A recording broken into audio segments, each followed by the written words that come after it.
Jason Chaffetz joins us right now. You know him, Fox News contributor, former House Oversight Committee chair, and guest co-host today on Outnumbered. Well, thank you. Yeah, one lucky guy. So, speaking of one lucky guy, now it looks like Michael Bloomberg is he's qualified for the debate. His people say he will be there tomorrow night in Las Vegas. But if you're Michael Bloomberg and you've suddenly risen to something like second place just on TV commercials, do you actually want people to hear you talk? Well, the strategy of spending, $400 million on television ads is working pretty well for him. Yeah.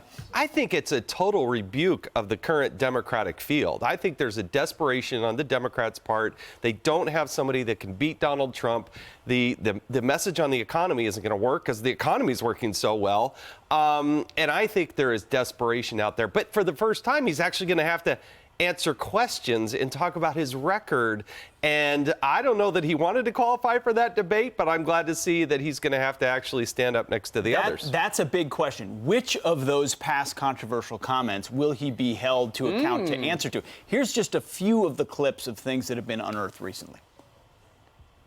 There's this enormous cohort of black and Latino males aged, let's say, 16 to 25 that don't know how to behave in the workplace. You show up with prostate cancer and you're 95 years old. Go and enjoy, have an ice cream, lead a long life. There's no cure, and you can't do anything. If you're a young person, we should do something. 95% of your murders and murderers, you can just take the description, Xerox it, and pass it out to all the cops. They are male, minorities, 15 to 25. I could teach anybody, even people in this room, so no offense intended, to be a farmer. You dig a hole, you put a seed in, you put dirt on top, add water, up comes the corn. So in the past, he felt pretty confident, insulting farmers, the elderly, black Americans. Is this going to hurt him? Yes, it's going to hurt him because he's going to finally be exposed. He can't just hide behind television commercials night after night. He's actually going to have to answer questions about some of the core constituencies that they have to get in order to win an election. He could not be more offensive. But Jason, if you're a Democrat and you're an established Democrat, you're looking for that moderate. And Biden, they're not happy with what Biden's doing. You're seeing him slipping in the polls. And this Bloomberg is a little bit more, or a lot more moderate than the AOCs of the world. I don't think so. I look at that entire field, and I think you can say that Joe Biden, the old Joe Biden, probably was, but he's a gaffe machine. I mean, every day on this show, we're talking about the gaffes. All these others, from Pete Buttigieg to these, they are very radical. But he's a billionaire. He understands socialism's not going to resonate with a lot of his voters. Yes, that's true, but that's where they are. But he's a control billionaire, too. He's a nanny state billionaire. Yeah. He's a I know better than you. So why would he not then use the powers of the government to try to force us all to live a certain way? And look at this. On the Second Amendment, I don't believe you can survive politically on the national level being so bad on the Second Amendment. I think that is core. The Bill of Rights is important to Americans, and thank goodness it is. You've got to figure tomorrow night, though, on the debate stage, the other Democrats are going to go after him because all those clips we've just played, for the most part, they're opposition research. They have been gathered by the other campaigns. They're waiting for this exact moment, and there are going to be more.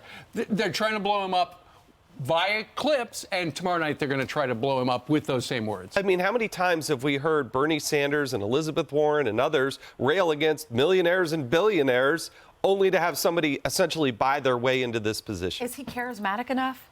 I don't think so. I look at him and I think of Lord Farquhar from Shrek. For those of you that watch, he tries to pretend to be something, but when you pull him up out of that horse's chair and you see this person here, he's not that person. Stay tuned for that. Yes. All right. Meanwhile, let's talk a little bit about this. Bill Barr has been taking heat ever since the president tweeted about the Roger Stone thing. Now there are something like 2,000 different people who were in the DOJ have signed this petition to have him quit. He's not going to quit. No, look, this is the deep state being exposed. These people do not want accountability. There are about 110,000 people at the Department of Justice. Roughly 10,000 of them are attorneys. There's one key thing that has to happen here. Most people don't realize this. I was chairman of the Oversight Committee. The inspectors general out there can go out and inspect anything going on in the federal government except attorneys at the Department of Justice. They can look at individual cases, but the one group of people that's exempt are attorneys at the Department of Justice. So there's a bill. That sounds like a rule written by attorneys at the Department of Justice. Oh, amazing how this is. H.R. 202, I'll give credit to Cedric Richmond, Democrat from Louisiana, Jody Hice, a Republican, pushed through a piece of legislation passed by voice vote in the House, allowing inspectors general to go and look at these individual attorneys. I think they're scared to death of Donald Trump and Barr and Durham and certainly Horowitz, because they don't want people peeling back the onion, looking under the hood at how these people have operated at the Department of Justice. That's why they're firing back, but now they're being exposed. Go ahead and put your name out there. Speaking of individual lawyers, one of them that signed this was named in the FISA abuse report. So you've got individuals who are a part of the abuse now signing this very same letter. I believe his name is David Loftman, and he was involved in the Clinton scandal. I mean, this is a person who allowed Hillary Clinton's senior legal people to sit on this so-called interview of Hillary Clinton. I mean, it's so incestuous. It's so wrong. It needs exposure, but thank goodness Donald Trump is there, because that is what's happening. The swamp is being exposed. Well, and we were talking to the judge a little while ago about the Roger Stone case, and when you look at, generally it would be infraction that would wind up 3 or 4 years in prison. But these guys, the 4 prosecutors who supposedly strong-armed the U.S.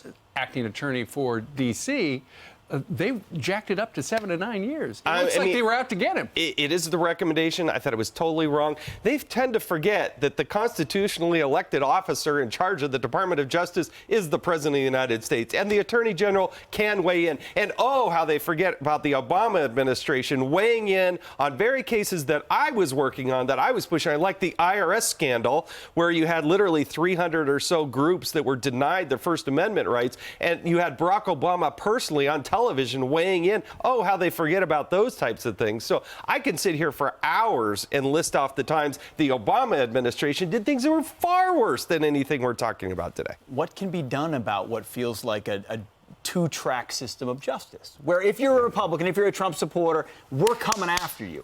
If you're on the other side of the ledger, ultimately it seems you can do no wrong. Well, your intentions are always pure. This is the point about Lady Justice, peeking under that blindfold.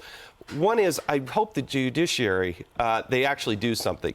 The FISA court can hold those people accountable right away. I do hope the judge in this Roger Stone case will look at the jury foreman, an attorney who was out there tweeting and putting things out about Donald Trump and his organization. There's no reason why she can't go back and look at that bar license, bring that up, perhaps do another case.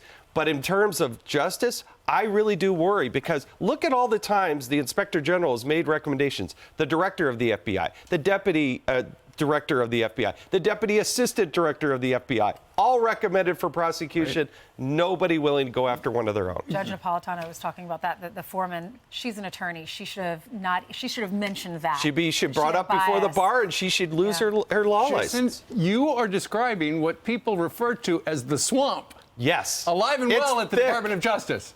Well, it's being weeded out. This is part of the painful part. But I got to tell you, these people need to be prosecuted. How about the person who actually changes the documentation to obtain the FISA warrant? There's no reason why they couldn't be charging that person right now here today. I hope that happens sooner rather than later. Real quick exit question. In Utah, your home state, Republicans are talking about trying to get rid of Mitt Romney as the senator after the vote to impeach the president. What's going to happen? I thought what Mitt Romney did was wrong. I thought his approach was wrong and his conclusion was wrong. I guess what I try to tell people is I'm buoyed up by the fact that there are 250 Republicans between the House and the Senate. One of them got it wrong. The 249 got it right. Unfortunately, he's from Utah. I think he will get some pushback there in Utah, and I think he should, because I think his approach was totally wrong. All right. So you don't think he'll ultimately be removed by this? No. Bloomberg's going to be in Salt Lake City for a rally tomorrow night. Oh, can't wait. Tomorrow night's the debate, and then it's Thursday night. Wait, maybe Mitt Romney will join him on stage. Never know. There you go. Thank you. They could be a pair. Very good. All right.